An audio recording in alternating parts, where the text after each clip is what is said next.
What's up guys, my name is Ace, and welcome to a potential new series that I'm going to be starting here called The Evolution of COD. In this series, I'm going to be breaking down specific elements of Call of Duty and how those elements have evolved over time. In the first episode of this series, we're going to be looking at statistical time to kill. Let's get into it.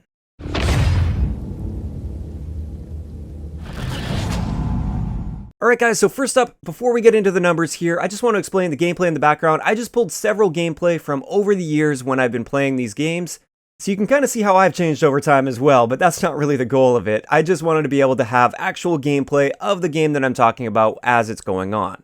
Now getting into the numbers here, the time to kill we're going to be looking at is the statistical time to kill. This doesn't take into account missed shots or recoil or sprint out time or aim down sight time. This is just statistically how fast the guns can kill. Also, these time to kill values aren't going to be accounting for range, but I am going to be looking at the minimum time to kill, so the time to kill at point blank range, as well as the maximum time to kill values, so the time to kill across the map. Also, what I decided to do here for time to kill is just focus on assault rifles, SMGs, and LMGs.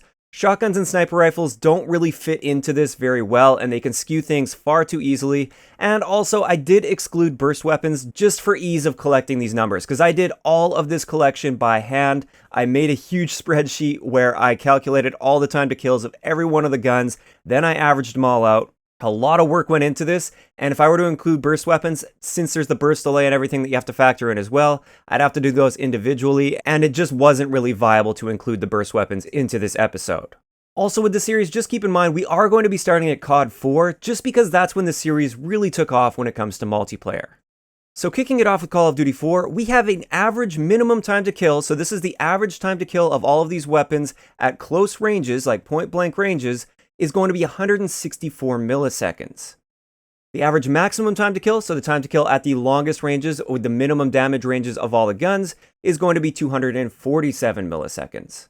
One thing to keep in mind though, with COD 4, World at War, and Modern Warfare 2 is we have stopping power, and stopping power increases your damage and therefore significantly reduces your time to kill. So I decided to calculate those separately, and our minimum time to kill with stopping power is going to be significantly faster at 104 milliseconds at close range and 166 milliseconds at longer ranges.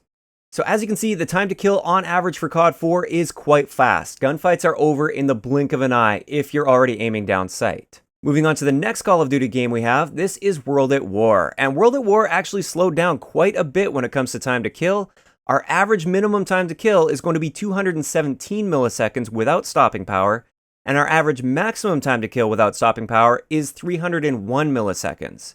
Now the reason this is so much slower than Call of Duty 4 is primarily due to the rate of fire of these weapons. In World at War, since we're using World War II weaponry, the rate of fire generally is going to be slower than a lot of the modern guns that we saw in COD 4, and therefore our average time to kill values are reduced. Moving on to Modern Warfare 2, once again, as we get into a more modern Call of Duty, the time to kill gets faster. We've got an average minimum time to kill of 179 milliseconds, and an average maximum time to kill of 228 milliseconds. So again, we're kind of back in the ranges of where COD 4 was when it comes to time to kill, even when you're including stopping power.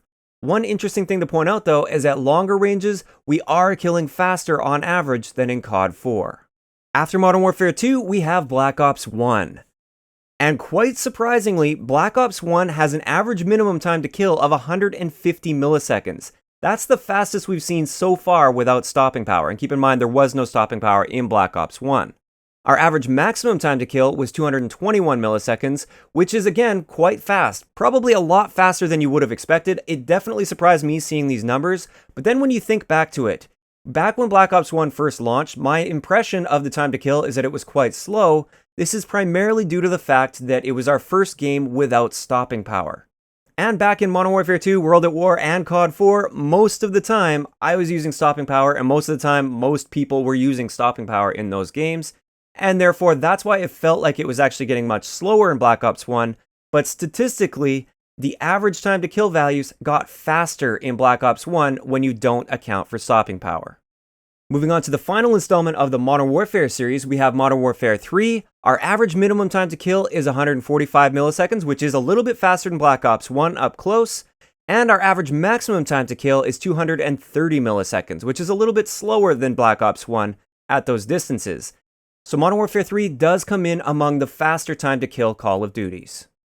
After Modern Warfare 3, we've got Black Ops 2, and Black Ops 2 has an average minimum time to kill of 173 milliseconds, with an average maximum time to kill of 314 milliseconds. So up close, the average time to kill was relatively fast. It wasn't the fastest in the series by any means, and at longer ranges, it's definitely among one of the slower ones that we've seen so far at 173 milliseconds. Moving on from Black Ops 2, we have Ghosts, and Ghosts was quite fast. Our average minimum time to kill was 141 milliseconds.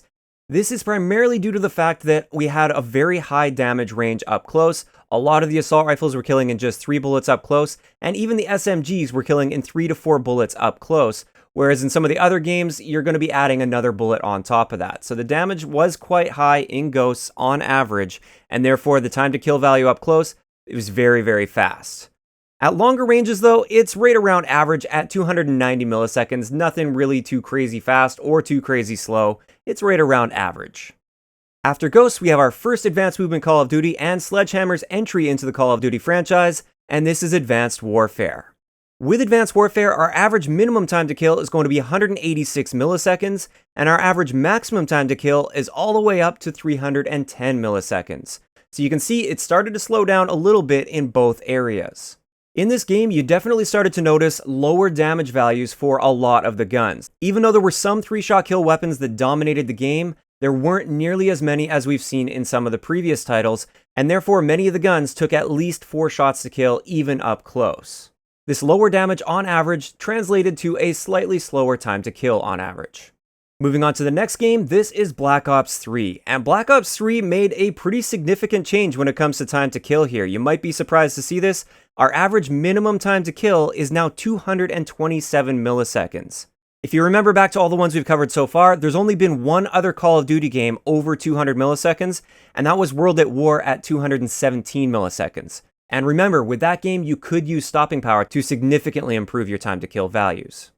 So you can see that on average, Black Ops 3's minimum time to kill values are going to be much slower than most of the previous Call of Duty games.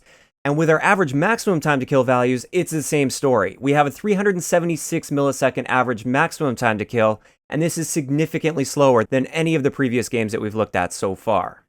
So you can definitely see a big shift in the average time to kill after Advanced Warfare. Black Ops 3 slowed it down quite a bit. And now let's move on to Infinite Warfare, which is going to surprise a ton of people. I still run into people all the time that think that Infinite Warfare kills significantly faster on average than Black Ops 3, and it turns out this is not statistically true. The average minimum time to kill in Infinite Warfare is even slower than Black Ops 3 at 238 milliseconds. It is the slowest in the COD series since COD 4. The same holds true with our average maximum time to kill as well. Once again, it's the slowest in the COD series since COD 4 at 380 milliseconds. It's just slightly slower than Black Ops 3, but it's still slower.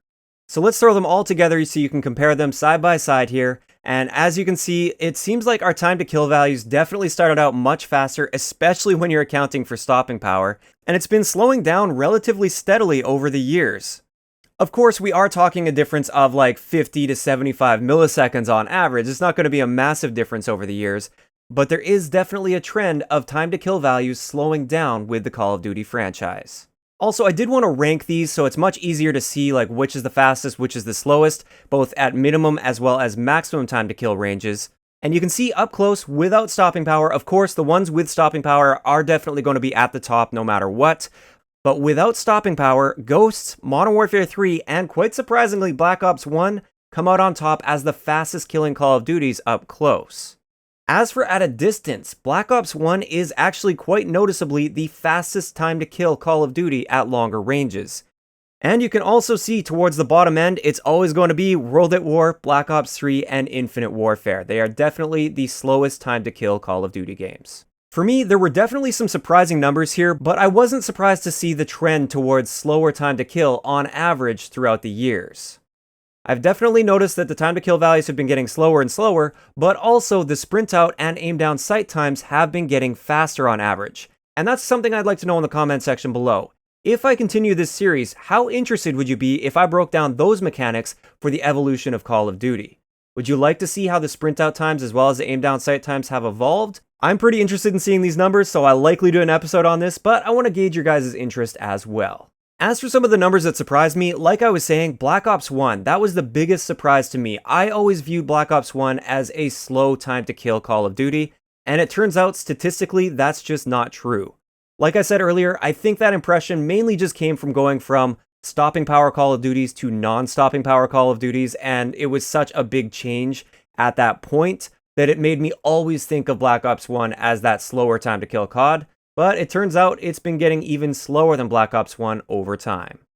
And with that, I'd love to know what you guys think in the comment section below. Are there any numbers here that really surprised you? Did you think one Call of Duty was significantly faster or slower than a different Call of Duty when the reverse is true? Please let me know your thoughts down below. And also, do you want me to continue this Evolution of COD series? And if so, what elements of Call of Duty would you like to see the evolution of over the years?